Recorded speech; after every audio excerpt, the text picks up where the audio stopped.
second. All right. Hopefully that's showing up correctly for you guys. As Sarah said, I'm the co-founder and president of Solar Impact. My wife and I founded Solar Impact back in 2007, kind of a weekend project that got away from us, very much a passion project. We converted to employee ownership a couple of years ago. So I am a co-owner with many other people. I'm chair of the Utility Advisory Board. I'm a professional engineer, solar contractor. I have a PhD in biological and agricultural engineering. I started studying CO2 levels in 1985. Basically, my family had greenhouses. We're actually looking at how do you raise CO2 level in greenhouses at a study here in UF. But even at that point, CO2 levels about 340, 350 parts per million. When you're getting old data sets together, you can see how old's the data set by how much has the CO2 risen. Some of you know about 350.org, which we're nostalgic for this idea of, oh no, better not get over 350. Well, we've long passed that one, unfortunately. I'll let Nancy introduce herself when she gets to her part. She gets to do the heavy lifting tonight. So we're talking about a bridge to the future. And as we talk about a bridge, it's important to know why. Why do we need to change? Why do we need a bridge? When, basically, how long is this bridge? How quickly do we need to go? How do we evaluate our options, and what are our options? So we'll be talking about mainly about natural gas, biomass, solar, batteries, a lot of emphasis on the biomass. My expertise, obviously, on the solar side. But it's important to know it's a big question. You can't just take it all by itself. So on the why side of things, why are we doing this? And I know I'm preaching to the choir. People say we're destroying the earth. We're not destroying the earth. The earth will be fine. We just may not be fine. We're doing some pretty rough things. This part's not too controversial. Hopefully most people agree that the earth is revolving around the sun. Most people know this. Most people have some idea it's an ellipse, but a lot of people don't realize that because it's ellipse, it matters. When you're closest to the sun, are you tilted towards the sun with your shinier parts, your poles, or are you flat and your parts that absorb a little more heat? And that's on about 100,000 year cycle that happens as you work your way through those things. And generally, not the only thing impacting it, you get about 100,000 year cycle of CO2 levels. Goes down to about 180, goes up to about 280. This has been going on for at least 1 million years. So when you get to the high parts, things are getting warmer. Florida starts to go underwater. It happened over and over again. That's why you're finding shark's teeth all over the area. And then when things get colder, you get an ice age, and Florida gets a lot bigger. So only about 18,000 years ago, which for some of us isn't that long ago, Florida was much bigger. And here we are today, somewhere in the middle. CO2, that makes a difference. One thing that struck me when I was studying CO2, we were growing greenhouse tomatoes. Those plants grew and grew faster, but they grew differently. The leaves got really fat and they were different. And the tomatoes, you had to be careful they didn't split. It's different. But the bigger concern is the temperatures very much correlate with CO2. As temperature goes up, CO2 goes up. As CO2 goes up, temperature goes up. So you can see the cycles. These are Antarctica core samples they've done in the ice. And then all of a sudden, it's very different. So anyone who says, oh, weather changes, as our Senator Rick Scott said the other day, this is not normal. In no way this is normal. We haven't been over 280, 290 in the last 1 million years. This is happening. And this is not just drawn vertically because that's what I had room. That's what it looks like. We've hit a wall. We are shooting up and expecting temperatures, as we're seeing, to follow. We're not having asteroids destroy the Earth, and a lot of people don't realize this, there have been 5 distinct mass extinction events. So a mass extinction event is where you've lost at least half of your species. The most recent one, the big asteroid, that's that KT event, took out most of the dinosaurs. A couple of events ago, at the end of the Permian season, there were a lot of volcanoes. There may have been an asteroid causing it, but basically a lot of CO2 was released. A lot of the reserves, oil and coal at the time, were released in a very short period of time. This one's affectionately known as the Great Death because we lost 90% of species. CO2 was being released, the oceans started missing sulfuric acid. It gets pretty ugly. We'll see, we're heading That's our closest mimic to, analogy to what we're doing now. There's a lot of talk of, racial disparities of things happening. A lot of times coal plants were put in poor neighborhoods and African-American neighborhoods. And I'm very sensitive to this stuff. This stuff is important. I was giving a talk to the NAACP's Environmental Justice Committee, and they were pointing out, saying, oh, they just put the solar panels where the big transmission lines are. And they were pointing out, well, big transmission lines tend to be in the African-American and the low-income neighborhoods because the rich people don't want that stuff around them. But this stuff doesn't play politics, unfortunately.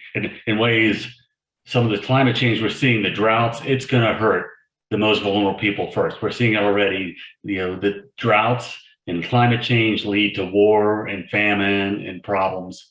Here in Florida, I come from an ag background, and our rain levels have been pretty good, but it's changed. Last month was the rainiest month we've had on record. We had over a foot of rain here in Gainesville. That's not normal. If you're trying to harvest hay, that's not normal. We're much better off in out west where they don't have water, but this is going to affect people in a huge way, which is why I get up every day and do what I do. So the when. How long do we have? How long is this bridge that we need to be looking at? So most of you know, Gainesville, city of Gainesville has a 2045 to 100% renewables, but it's a kind of an unfunded mandate. We're still working on the Utility Advisory Board trying to contribute to this, but it kind of feels like we're going to do stuff and then a miracle occurs and we'll get there. When's that happening? How's it happening? There's just a lot of holes in that discussion. I was reading a book on electrifying America, and this came from that book. Very interesting book. But basically, what this is showing you is that back in 2020, if we had started to say, let's start cutting CO2 emissions, we would have had 30 years to get to 50%. And if we started in 2020, we would have had 10 years. By 2026, we have months. And the data continues to show, if anything, we've underestimated how bad things are, how quickly things are happening. It's kind of like if you're coming up to a red light, if you're way out from the red light and you take your foot off the gas, you can just toast into it. If you wait until you get close, we used to joke with my father that he could get rid of his gas pedal and his brake pedal and just have a full gas, full brake. That's where we're heading towards, is we're getting right up to that line and we're going to have to slam on the brakes in months.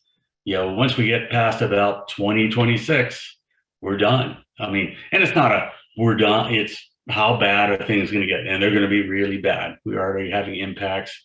Emissions in 2019 were 12% higher than 2010 and 54% higher than in 1990. So we are not just coasting, we're still accelerating into the cliff. So why are we doing this? Yeah. And when are we doing this? We got to do it now. So, and how are we going to do this? And this is why we have a whole talk on this, the devil's in the details. Sarah made a reference to good biomass, bad biomass, a lot of pieces that go in. Everything's complicated these days of how do you judge things. One of the things we know we need to do is electrification. If we can do all the solar and all the biomass, if we're going to do that, whatever we're going to do, if we're still burning a bunch of fossil fuel directly in our cars and our plants, and we can't, that won't do us any good. So we need to figure out how to electrify. I really like this idea of committed carbon. So if you buy a new car today, you're basically committing to probably for at least the next 10 years to burning fossil fuel in that internal combustion engine. If you get an electric vehicle, some of that electricity right now is, a lot of it's probably coming from fossil fuels, but you have that ability to transition. One of the issues that's before the Utility Advisory Board right now is GRU has rebates getting developers primarily to not put in electric water heaters, electric appliances, to put in natural gas. In that home, chances are they're not going to want to rip it all out. So you're committing to 20 or 30 years of burning natural gas. This is not talking about, let's get rid of that thing today. It's just don't do new stuff. I mean, it honestly pains me to think we're paying people to do that.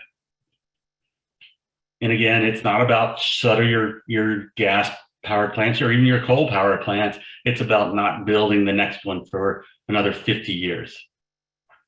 So where's GRU on all this? So GRU is about 2/3 coal and natural gas, about 31% biomass, and it varies. Some years it's 15%, 30% on what's going on in the world. There's the solar feed-in tariff program. It's about 1.5%, and the net metered solar about 1% or so. But which seems like we have a long way to go. If you compare this to the rest of the state, we are way ahead on the use of renewables, mainly because of biomass planted. It saddens me to see how little solar there is. FP&L has been, pushing this bill through the state that says, oh, all that solar, they have less than 0.5% of their customers are using any solar, and they're ready to see what they can do to stop solar. So the numbers are so low. I put in solar every day, and we've increased tremendously, but we have so far to go. Now, the latest solar PPA would push GRU up to 7.3%. I know there's some controversy around that, but that would get us up to a whole 7.3%, which is still a long way to go. Looking at the cost of energy, and this is a good, I had some depressing bad news. This is the good news. So if you look over time, you can see nuclear has actually kind of gone up. Coal's been pretty flat. Combined cycle natural gas has dropped some. It's now going back up because of the price of natural gas. And here's wind and solar. But then solar really starts dropping. And this is just back in 2016, 2017, well below the cost of anything else. This is why the big utilities are putting in solar, because it's cheap. They can put in, you can easily get to 35% solar with all the conventional stuff and save money. So that's a wonderful news, is that today solar makes sense. Now, one of the questions I often get is, why don't we just shut down? It's all so good. Why don't we just do wind and forget about fossil fuels and shut all those plants down? Working with GRU, learning about them, they have lots of regulations. There's NERC, there's FERC, the North American Electric Liability Corporation requirements, frequency response reserves, make sure you can hold the frequency, regulating reserves, contingency reserves. That means we'll say, oh, why don't you do this? And they'll look at us and go, because we'd be arrested. You have to have so many spinning reserves. You can't just have all of your stuff in one plant. So basically, if you had enough solar for all your needs, they'd still have all these plants sitting there running, doing nothing. Legally, they'd be required to be ready to do that. So they do have requirements. So it's not, again, devil's in the details. How do you make this happen? So now getting over to the what, now I'm going to hand it over to Nancy and let her do some heavy lifting. Thank you, Barry. Can you hear me okay? Yep. Okay.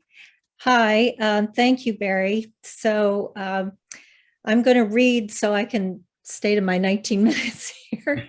So 18 years ago, I learned about peak oil and started paying attention to petroleum geologists, the Department of Defense, the World Bank, others from all over the world diving into the issue of fossil fuel depletion and impacts on our society, economy, and climate. I learned a lot, and I've continued to follow energy and related issues both nationally and locally with GRU. So I've paid a lot of attention to these local issues. Next. So before the Industrial Revolution, we had everybody had a localized renewable solar economy based on animal and human muscles, wind, plant photosynthesis, and biomass. Then we tapped into fossil fuels, and we kept adding more extraction and consumption and layering more and more fossil fuels and becoming increasingly dependent on the vast non-renewable pulse of ancient sunlight. We're still 82% dependent on these fossil fuels, and we waste over 65% of the energy produced from them. You can see if you look across, and if you could go way back also, biomass has stayed pretty steady. It's been a piece of the puzzle within limits. And so it can't be the whole thing, but it's a piece of a puzzle I think is very important. Next. We've developed an insatiable appetite for energy, using our one-time ancient carbon bonanza for more and more stuff to consume. Now, even more in the digital realm, like Bitcoin, where one server farm can consume more electricity than some countries. Next. In the US, we're in an energy consumption overshoot. Between 1980 and 2019, electricity consumption more than tripled. We need to electrify, like Barry pointed out, but we also need to reduce our consumption to just and sustainable levels. We need to shrink so those without can grow. And given how much is wasted, we can do this. Next. We have to draw down.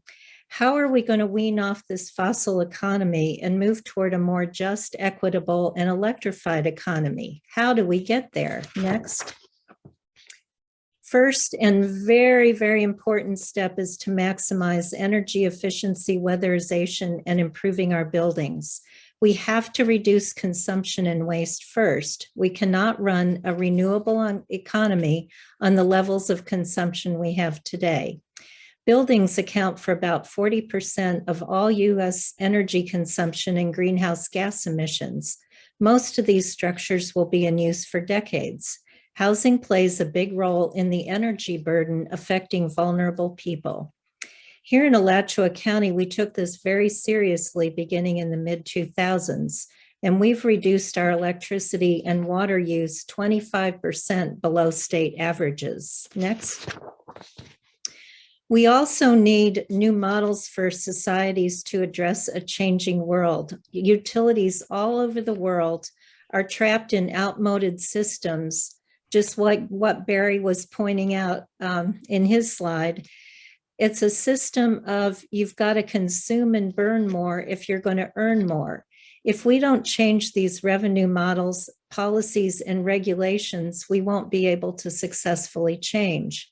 Part of what has challenged GRU is that we got serious about conservation, efficiency, and renewables in the mid-2000s, but we're still stuck under old regulatory models that don't value these things. It's all about gaining more to get the revenue and being as cheap as possible. Rates are based on those models. Next. Figuring our way forward also requires looking at the entire life cycle of what we're using or doing. We have to include the direct, the embodied, and the indirect greenhouse gas emissions of every energy technology over its life. We've got to compare apples to apples. We're used to externalizing or not counting most of that life cycle cost, so it distorts our idea of what's cheap or most benign. Next. And we have to look beyond just CO2. We have to look at the impacts of all greenhouse gases, especially methane, the main component of natural gas. Next. We are in a code red methane emergency. The IPCC report on Monday said emissions must peak by 2025 and drop by 40% by 2030. And that pushing new toxic export facilities for LNG and decades more methane gas use is a death sentence. In a 5-year period, leaking methane is 114 times worse for global warming than coal. Next. So most of the natural gas we get now is not conventional, it's fracked gas, and the health and environmental impacts are enormous. Look at the little town right in the middle of that fracking field. There are people living there, there's schools and kids, and this is a lot more intense now because this was back in 2014. The natural gas lobby is very strong, and natural gas is embedded everywhere in our society, far more than electricity. It's plastics, fertilizers, 60% of our clothing. Next slide. When we import natural gas from Texas and Louisiana, we're contributing to the impacts on people living in sacrifice zones and environmental degradation all along the way. Next slide. Fracked natural gas leaks at every point, from extraction into your house. These are leaks under Boston from people's homes, offices, and other buildings. Fracked gas is far more volatile and leaky at far higher rates than conventional gas ever was. And that negates the claim that natural gas is cleaner than coal. Next. Natural gas for home use, stoves, hot water, etc., are detrimental to health and our pocketbooks.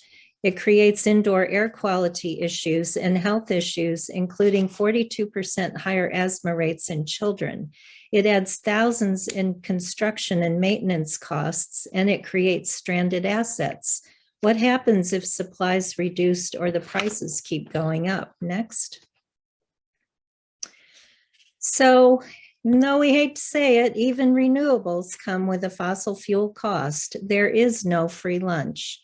Renewable energy is often assumed to be carbon neutral, but in reality, greenhouse gas emissions are associated with all sources of energy we're using. If you consider the inputs, the transport, the operation and maintenance, the decommissioning, all those parts of the life cycle are taken into account.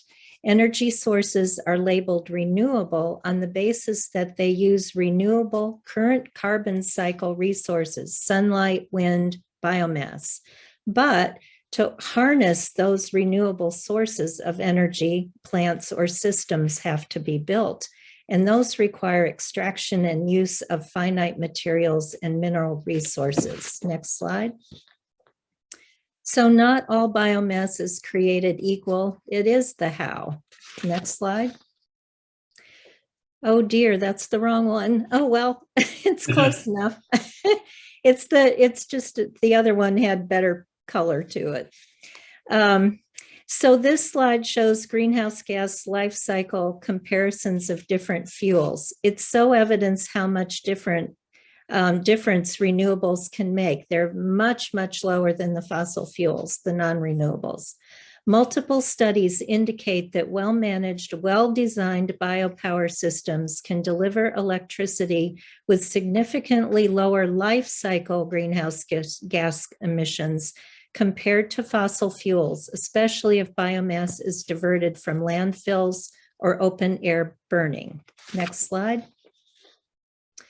In 2019, our local Sierra Club did an extensive dive into our biomass use and came up with a policy that had strict parameters of what could be acceptable. Next slide.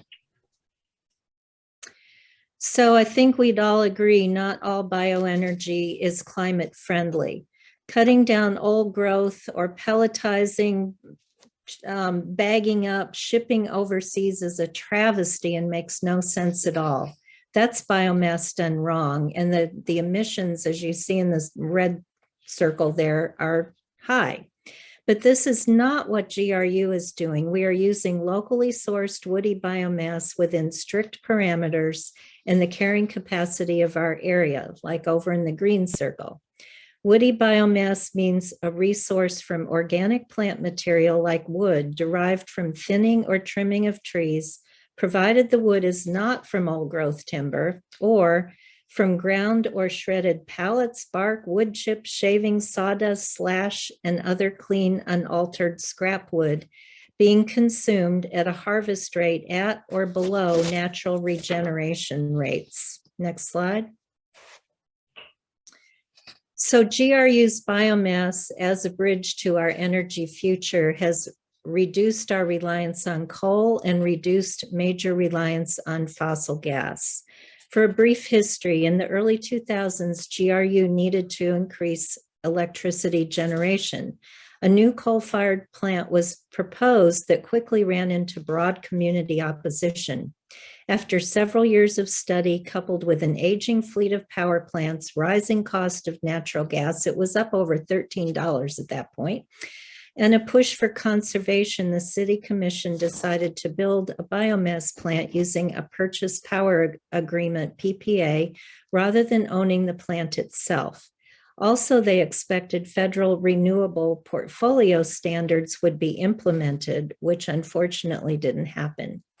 In 2017, we were so fortunate to buy out that terrible PPA. And now we own and operate the Deerhaven Renewable Plant, DHR. We now have transparency and local control. While other parts of the country have options like wind, our only other real option is solar. 48% of our local power is used at night when the sun doesn't and the sun doesn't always shine, so battery storage is going to be key. Current storage options, while evolving, are not quite there yet. Next.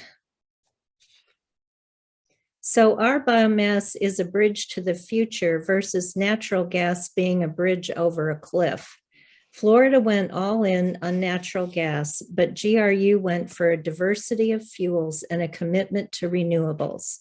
Today, more than $5 billion leaves our state annually to pay for the gas imports to support electrical generation.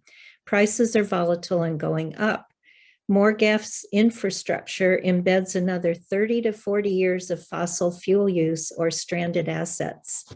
GRU has the most local renewables, fuel diversity, and energy security in Florida. Next slide. So pillars of our Deerhaven renewable plant are responsible forestry management practices, air quality and carbon regulation, improved reliability, and fuel diversity. Next slide. How do we get this fuel? We have a local fuel procurement contractor who handles fuel purchases and make sure that we have quality control. The fuel is sourced from within a 75-mile radius. GRU helped develop a forest stewardship program to encourage suppliers to perform above minimum standards, promoting better forestry practices. Fuel suppliers for the biomass are expected to follow strict standards for harvesting, and we have harvesting guidelines, procurement standards, and a certification process, and we design for system efficiency. GRU also employs a forester to check on compliance. Next slide. Currently, we are using about 75% logging debris, 22% urban waste, and 3% mill residues. Most of it comes from within 55 miles, and about 50 miles is what all the studies showed was where you get the best energy return. So that's good. So, and we have 20 to 25 unique vendors. We're helping create some rural jobs. The facility does not burn whole trees. The whole trees being harvested are used for products sold for much higher value than the waste wood chipped and processed for DHR. We typically receive branches and waste products from tree harvesting or land clearing. The boiler is designed to burn residue, mill residue, pre-commercial tree thinning, used pallets, clean urban wood waste, including trimmings generated by landscaping or power line clearance, and other non-forestry related source of woody debris. Next. Since 2007, GRU has reduced the carbon emissions it creates to meet electrical needs by 47%. GRU reduced coal use and has more consistent use of DHR since we owned it and we started operating it ourselves. We could operate it far more efficiently and effectively than the GREC contract ever allowed us to do, also improving the operation of our other plants as well as further reducing pollution and fuel use. The plant's operating under an EPA Title V permit and uses advanced emission control equipment to reduce environmental impact. The permit requires an overall reduction in CO2, and biomass has to be displacing coal for the most part. So there's a monitoring system that continuously measures air emissions, and the state gets quarterly updates on these and ensures compliance. The facility operates well below the permitted emission limits. The facility is currently subject to multiple air, water, and other environmental regulations and permits from both state and federal. Also, it uses 40 to 60% reclaimed water from the city of Alachua, and it's required to use as much reclaimed water as it's able to obtain from there before it ever taps into the wells on the property. None of our other plants do that. So next. When Hurricane Irma went through, GRU got a FEMA contract, which allowed us to run the biomass plant for almost 5 months from storm debris. And we were able to use about 17,000 tons of debris where other cities were landfilling or burning that debris. Next slide. Which is in contrast to what happened with Hurricane Michael in 2018. When it swept through the panhandle, it left a dense jumble of an estimated 550 million dead trees and vegetation, as much as 100 tons an acre. And last month, the trio of wildfires blazed through more than 34,000 acres. It went from 25 acres to about 34. My son was in that smoke cloud. So I'm very aware of that. Gorging on the timber, the tinder dried down to trees that Hurricane Michael left in its wake, providing ample fuel and affecting air pollution and devastation. Next slide. During the Texas freeze in 21, natural gas prices to Florida, because that's where we get it from, skyrocketed, costing GRU and other utilities shockingly high prices, and then we couldn't get any supply for a number of days.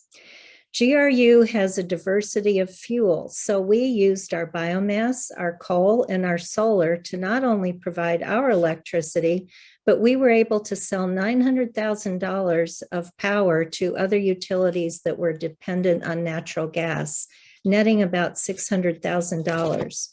Now with the war in Ukraine and a decision to ship our natural gas to Europe as LNG, supplies of gas are starting to get really scary short, and prices are climbing. The fuel adjustment charges we've started to see on our bills are staggering and a result of what we have to pay for natural gas. We are vulnerable, but thank goodness we use a lot less than the rest of Florida. The price of coal is also way up. Biomass is by far our cheapest fuel at GRU, about a third of some of these others.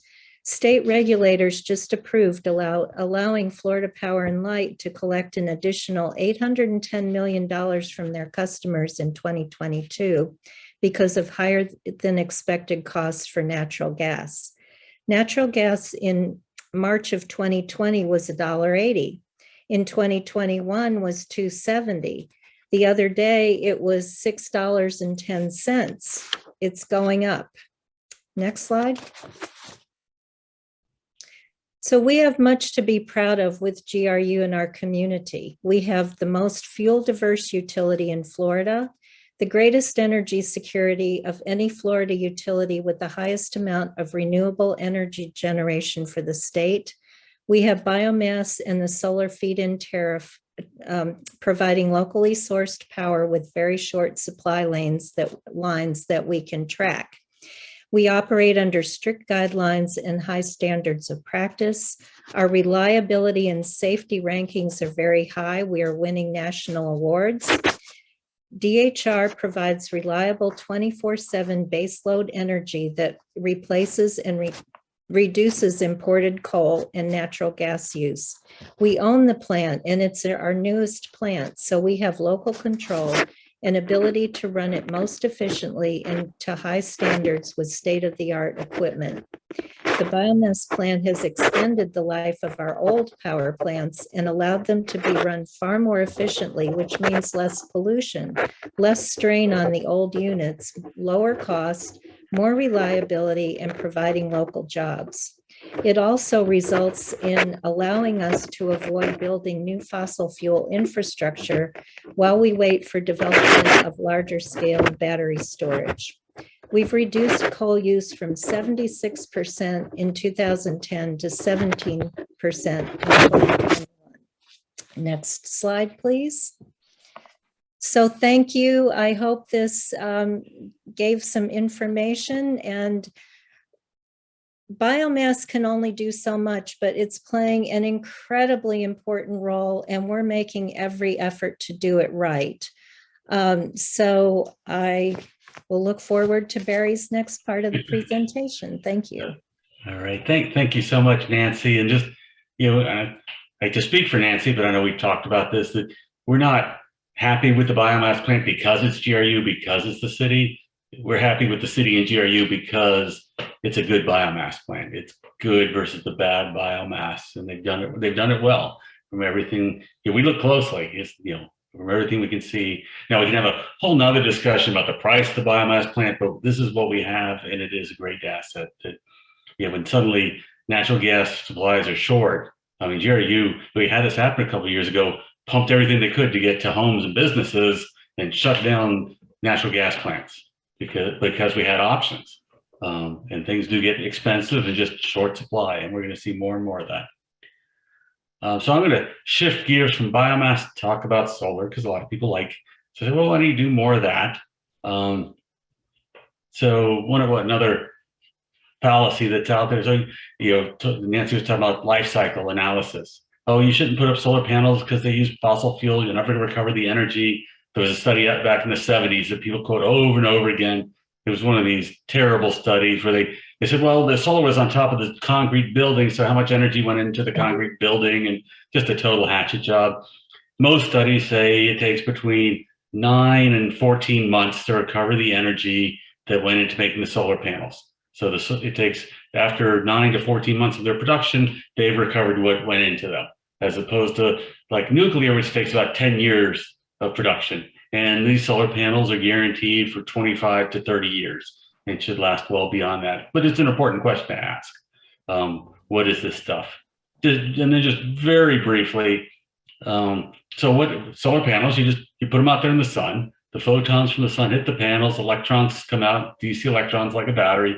They go through an inverter that converts the DC into AC, just like you buy it at an auto parts store and put in your car. And that just backfeeds your breaker panel. So now you're on solar and you're still on the utility. You're being fed by both at the same time.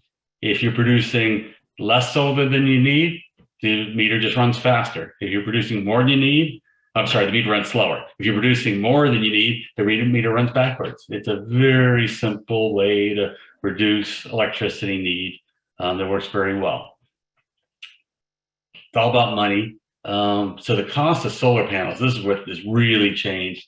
Back in the mid-70s, it was about $100 per watt for a solar panel. Today, it's actually gone back up a little bit because of tariffs, but we're looking at about 35 to 40 cents. So like a typical panel I might use today is a 400-watt panel. Back in the mid-70s, that would have cost you over $40,000 for that one panel. Today, I can buy that panel for about 150 bucks. Tremendous change. When things drop tremendously like that in price, tremendously go up. And like we were saying before, it just makes sense. It's just economically feasible to do solar now. Talking about batteries, now a lot of people, miss batteries don't produce power. They store power that you put into them, and you'll get most of it back.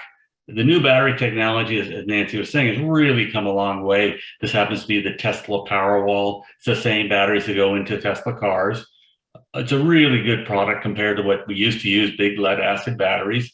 The big thing with batteries, though, is when and as the battery pricing is getting to the point we need it, you can now take wind and solar and store it and then be able to use it. So you could go to 100% wind and solar. We are at the cusp of that happening, where the numbers are really starting to make sense. That's the game changer, big thing. Wind, you can see this not in Florida, judging by the mountains in the background. I'm a sailor. I can tell you, Florida is not the place for wind. To really have wind farms, you want to average about 10 miles an hour. We average less than 3. And this varies with the square of the speed. So we have less than 1/10 of the wind power that you need to effectively run a wind farm. It's just not in our cards. Now, I will not speak for Nancy on this one. early on I was talking about, okay, what's our situation? It'd be like if you're in your house and you want to get out of your house, you'd go out the front door. If your house is on fire, you might jump out that second floor window, maybe the prudent choice. In my opinion, I would rather run a nuclear plant than be putting more CO2 into the air. And this is definitely the lesser of evils. There are risks and everything else, but I know where we're heading with climate change and methane and CO2, and it is not good. This is, in my opinion, better. But unfortunately, we don't have time to be building a bunch of nuclear power plants. Fusion, would be wonderful to go to fusion. We can't wait. It's just way too, it just hasn't happened yet. I would love for it to happen. We're not there, hasn't happened. As I said before, it all comes down to money. Again, good news. Solar is creating tremendous jobs. Solar, wind creates so many more jobs than anything else in the power generation industry. Just doesn't take a lot of people to run well. So we hire people, good paying jobs. We're having apprenticeship programs. We're giving people a good place to work, and that's at less than 1%. Imagine how many jobs we'd be creating as we expand solar. And on the financial side, this is for a business in Duke territory, which is actually less expensive right now than GRU. So in a business, if they can get all the incentives, they're looking at, and I won't take you through all the numbers, a 20% annual return on investment. That means in just over 3 years, this thing's paid for itself. You've locked in the cost of electricity at basically a third of what you're paying now. So for the next 25 years, you're going to be paying a third of what you paid today. Don't worry about what electricity costs do. As electricity costs go up, your return just went up. So the financials work. One of the struggles I have at times, so I'll be out there selling solar, is they're like, oh no, these deals are too good to be true. This can't possibly be true. But it is. And the return to there is a very safe investment. What do we need to do? We need to support good policy and good programs, everything we can to do this. Back in the Obama days, he was out there trying to promote solar. And honestly, we didn't see tons of change in policy under Obama from what was under Bush before him. When Trump was in office, the same tax credits were still, we saw some new tariffs come in, but no big direct changes. As Biden's in, he talks about jobs again and solar and renewables. We haven't seen any huge changes one way or the other. And that's one of the good things about solar is it cuts across political lines. Vast majority of people, Republicans, we say the reddest of the red, the bluest of the blue, the greenest of the green, support solar. It's quiet. It just sits there. Now, I get to go a little controversial here. I know there have been issues and discussions about solar farms and where to put them and how it's going to work. But GRU really is trying to do what they can to support solar. Alachua County is doing a lot of things. Having been in the solar industry, there's always the threat du jour. There's something that's going to kill us every year. And what's scary is it can. I have friends who have run companies in other places and they're not in the business anymore. They got killed by the threat du jour. So we're dealing with supply chain issues. To give you an example, I needed to upgrade a transformer for a project we have coming up. I called up the city of Alachua and said, how much to upgrade this transformer? And the engineer said, normally that would be about 2 weeks at about $5,000. He said, today, that'll be 7 months and $40,000. Yeah, go out there and try and buy a piece of conduit. You just can't believe what's going on. Labor issues, we're losing people to utilities at times. It's just, you have to pay top dollar to keep people around. It's a major issue. The utilities led by Florida Power and Light have really been attacking solar and net metering. Net metering, it's killing people, poor people are paying such higher bills. Solar is less than 0.5% of their customer base. We're talking pennies at worst. And really, it's debatable whether it has any negative impact. And if not a positive impact, they don't want to give up the monopoly. The government's getting ready to sign this. There's a big antitrust case going on, which is based on the Uyghurs in China. And I am, and that's where a lot of silicon and solar wafers come out of that area. We are very much against slave labor. But this case is saying, well, some of that may be being smuggled to neighboring countries. So we think there should be tariffs on these countries because it's a threatened case. There are solar companies, producers who are stopped shipping to the US already. We're seeing literally tens of billions of watts of solar not being installed right now because this is coming in. Because if this happens, these companies could sell to us here in the US, and then they could be retroactively hit with a tariff, and now they're losing money. So they're like, I don't want to do that. I just won't ship. So we're busy snapping up solar panels. It's crazy times in the middle of everything going on. This is mainly what we do. We go to people's homes, you put solar panels up, reduce their power bill. Very simple system. This is the first solar powered gas station in Gainesville. Chevron at Hunter's Crossing, Jeff Montgomery and his partners own this. You can see the different colors because they said, let's try a little bit at first. And they did the first phase, fantastic, huge fans of solar. Now we did the second phase. We're actually the little car wash on the top of the building, in the front of the building there. We're gonna put some solar. They were, how much more can we put? We want more solar. How do we get more? So they love solar. A little ironic to have solar powered gas stations, but we'll take it. This is a field we put in about 1 megawatt of solar for a indoor lettuce factory down near Lakeland. So they could use twice as electricity. It's an interesting operation, but this is kind of the biggest that we go. Again, hitting a little controversial on the farm side. I don't do solar farms. The solar farms don't help if anything, they hurt my business because the utilities are starting to put these in and say, don't put it on your house, you can use these, but I'm not here to promote my business. I'm here to have more solar in the world because that's what we need right now. Again, another fallacy out there is that solar farms are going to use up all the land in Florida. If we built enough solar to cover all the needs of Florida today, it would take less than 1.5% of the land in Florida.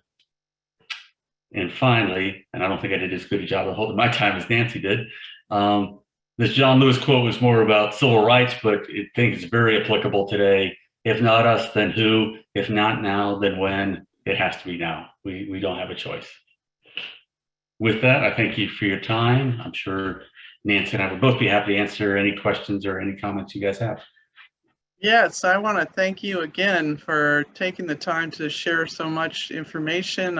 I'm sure I'm going to be reviewing all those slides. There was a lot packed in there, Nancy, to digest, but I'm certain it's all valuable. I'm going to ask folks if they're okay with either putting their questions in the chat, and then I can call on them, or put their hands up. We can get you to unmute yourselves. We'll see if there's anyone who has questions for our guests today. I saw Tom Wells, you've put in a few comments here. Did you have something you wanted to share? Well, I do have a question, and one of the things I seldom see discussed is the fact that particulate matter at 2.5 microns and less kills worldwide about 8.7 million people per year, which is really 3 times the death rate of COVID. And nobody ever sees that as a rationale for abandoning fossil fuels as rapidly as possible. And that is very discouraging to me. But I will use that because it is powerful. So the air quality controls, even with a plant that's keeping to air quality measures, you're saying it's still creating enough pollution to kill many people. And the biomass, but when some places in Florida are looking at burning trash, wow, that's just horrendous. Yeah. I see David Hastings had his hand up. I'm going to ask him to unmute. Thanks. Gosh, both of you, thank you so much for a great presentation. It's good to review all the stuff and then to hear new information. I'm relatively newcomer to Gainesville, but what I've heard about the biomass plant is very different than Nancy, than what you are talking about. So, in conversations with Stephen Mulkey, he said that the energy production is about 5 times what they predicted earlier, about 10 years ago, was sustainable. And so while biomass done the way it's being done is a good idea, it's way larger than what could be sustainably harvested. I've also been told that very little of the urban waste is usable because it's got a high sand content. And so, while we would like for that urban waste to be used, most of it is not. And so kind of what was on the drawing board looked good, but in large part because they increased the size of it so much, it's really not sustainable, and they're over harvesting.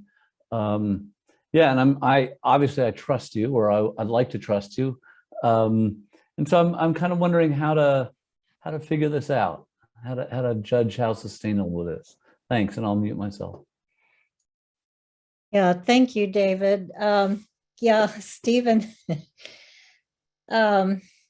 So the original UF study was for a 50 megawatt plant, and they were figuring in the capacity of the region, and I'm a little from memory at this point. So the biomass plant ended up being double the size that originally was being talked about.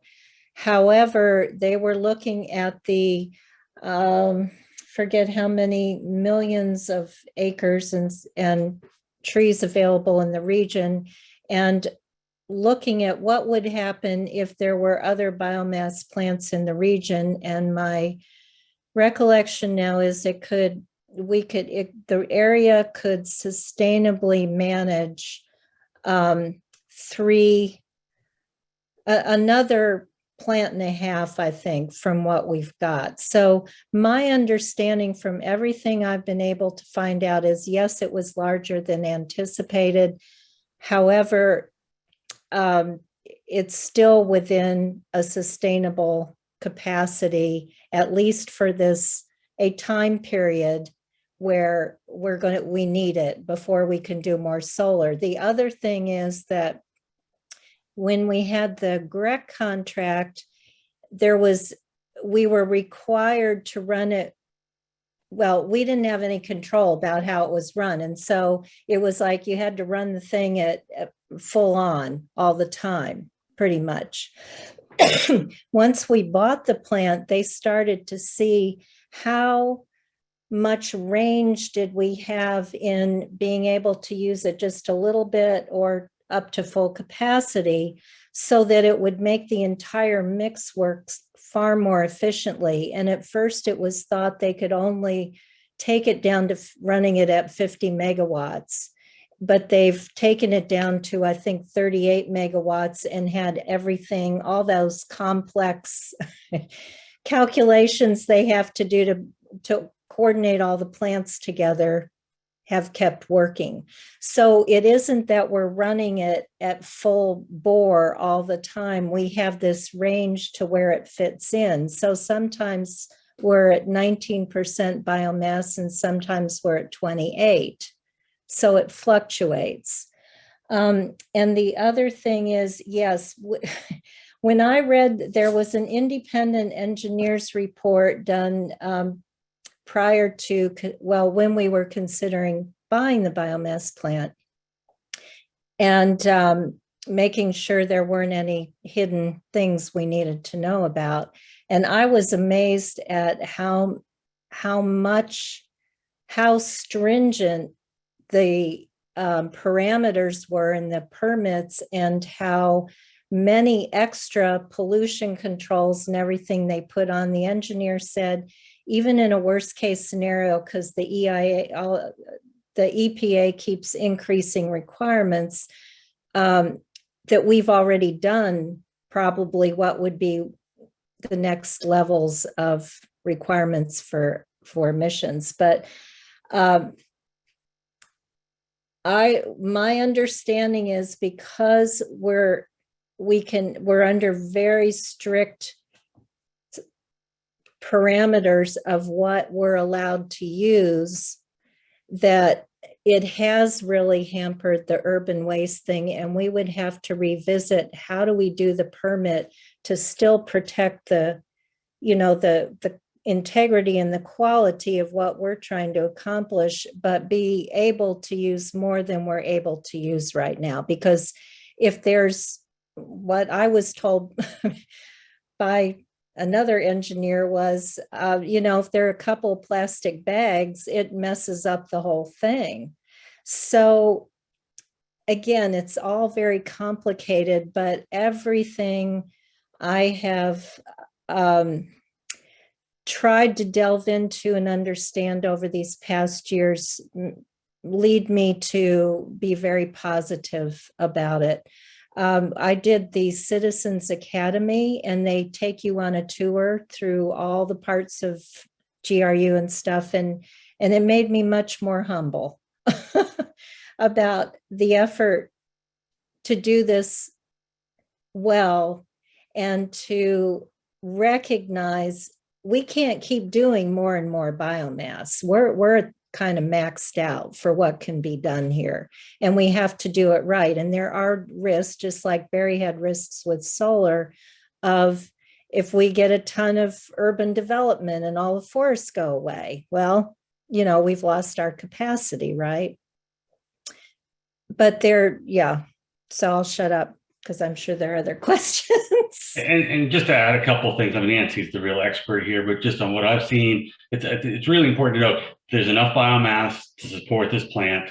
Where people tell you all kinds, it's being shipped from miles away. Even if we didn't have all the regulations on what could come in and you can't harvest trees, financially it doesn't make sense. It doesn't make sense to haul it long. Financially, I've talked to the guy, Pat Post, who supplies the wood to like Sonny's Barbecue, and he had huge piles of biomass on his property. I said, why don't you just take it down to GRU? He said, it's too expensive. If their train that came by, I'd put it on the train. It's just financially not feasible. So if it were financially very feasible to do it, we had regulations, then you'd be looking, okay, who's sneaking stuff around things at night? And that's the reality. But to your point, David, a lot of the yard waste won't make it in there because it's not of the quality to make it in. But there's plenty of other waste that's if we don't take it and burn it ourselves and make use out of it, that's just going to be burned in the field or left to rot very quickly. So I had a question for Mary Vaughn. Is there a reason why we could not have used the trees that came down with Hurricane Michael? Is it because of the distance they would have had to transport those trees? Yeah. So it was way too, because I said to Ed at the time, why are we getting all those trees, helping that situation, but it's way far away. That's a lot more than 75 miles. So they would have needed one up there, a biomass plant in the Panhandle to make it worthwhile. I see a hand up by Tim Martin. Tim, I'm going to ask you to mute yourself. Hold on. I should be unmuted, right? Okay. Yep. Hi. Yeah. Thank you for your presentation. Very informative. Enjoyed it. I'm also new to the area, like David, and one thing I've often heard is that the rates, and I'm not a GRU customer, so I don't know firsthand, but that the rates are higher in comparison. And, I just did a quick Google search and saw some chart that suggested that we were pretty high on the spectrum for rates across the state. Do you have any comments on that? Is that really the case? And if so, what's the situation? I'll hit that one first, Nancy. Feel free to jump in. Okay. I look at rates a lot. I'm always looking for power bills. We are, both commercial and residential, one of the highest, if not the highest in the state in some cases. But it's not as extreme as people think. That if you compare us to Clay, people are like, when I was in Clay, my bill was half what it is. GRU's rates last I looked were about 20% higher than Clay Electric. But people think that because they say it's their electric bill. It's not. It's their electric, natural gas, water, wastewater, trash. It's all this stuff rolled in where if you're on Clay, it's your electricity bill. And so people get confused about some of that kind of stuff. So that's a part of it. Part of it is because we, the citizens of Gainesville, own GRU, and it's a major source of funds in the city. Without GRU, we would get rid of most of our parks and a lot of the things that we enjoy here. So it's a mixed blessing at times, but it's not. And the other thing I think Nancy was talking about is we've done a really good job at using less electricity. That if you look at the actual, what is the bill, our bills are not high compared to other places in the state. I mean, I had a customer today down in South Florida, has a big solar. He was using, with solar, over 10,000 kilowatt hours a month. That's more than our average customer uses in a year. It's a big house and all that, but it's not just about the rate. It's about how much electricity you're using and what have we done to help. I see another question. And this is sorry. really, can I jump Yes, into for it sure. or not? Okay, so we have a diversified mix of fuels. We have all the things Barry said, and we, in the late 2009, when we were looking at the coal plant or biomass, it became very evident that the old coal plant was spewing a lot of mercury and arsenic. So we spent $200 million almost to put state-of-the-art pollution controls on. That costs money. We adopted conservation at that time. We flatlined our income, and we kept doing things that made life cleaner and better for people and use less. So we've cut the average Florida uses like 12,000 kilowatt hours a year, or kilowatts.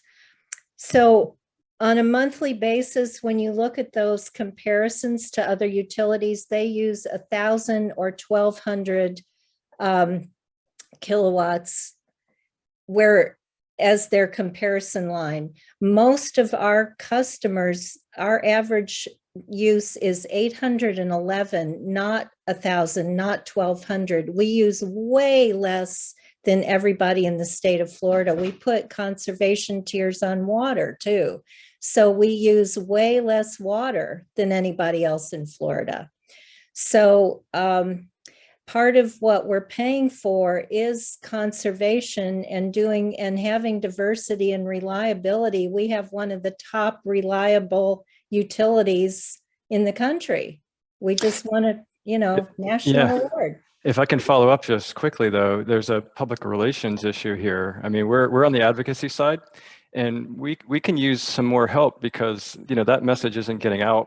And it needs to be condensed and made easier to digest because we're seeing, for example, on social media. And again, I've only been here a year and a half, but there's a lot of vitriol against GRU out there in the community. I've never seen anything like that. And I lived in St. Pete, where Duke was our service provider. I organized protests in front of Duke almost yearly, and I'd never seen anything like the anger that I'm seeing in Gainesville. So, I don't know, if you've thought about that. I'm sure you have, but, as advocates for, clean energy, we're a group that could maybe help you in some of that messaging. So maybe consider that and, in your efforts. Thank you. Thank you. I see a few other comments. We're running a little late. I just want to make sure that everyone is, the presenters are okay with taking one or two more questions. Are you okay with that? Because it's running a little late. Normally we finish in an hour. Barry or Nancy, are you good with another question? Okay. So I saw, my cat just pulled my headset off, sorry. We had two questions, and I'm just going to take it down to one. I think, sorry folks, but I'm sure Nancy and Barry, if you put your email information or some way that people could reach out to you if they have other information or things they want to know more about, maybe, I don't know if you're willing to take questions from people that you could do through email. I'd be happy to send people more information as well. We had one question, I believe, from Reverend Clark. Reverend, did you want to unmute yourself, or do you want me to ask it? You can go ahead, and I think he had asked about a Royal Park development. I'm not familiar with this development, but maybe he has some more information that he could share. Can you unmute yourself? Oh, he wants me to go ahead. Okay, well, he was just wanting to know if the Royal Park development, which apparently is nearby, has been scuttlebutt for some reason, that it wasn't suitable. I guess, is he talking about for a solar farm? I'm not really clear. I'm just trying to understand the question. Maybe you know. Do you know what development he's talking about, the Royal Park? Nancy or Barry? You familiar with that? Nope, not familiar. Okay. Well, I'm sorry we couldn't answer you today. But I think all of us have a lot of interest in what GRU has been able to do to save us on our energy bills, but also on our environmental requirements. Looking forward to a day when we're 100% renewable, as Sierra Club does have the Road to 100, which is a national program to get communities to sign on to commitments of 100% renewable energy, which both our county and city have signed on to. So we have to hold those folks accountable. And you're helping us to understand what that road can look like. I want to thank everyone who made time to be here tonight. We'll be posting this on our website, as well as in our Facebook page. We have our YouTube channel.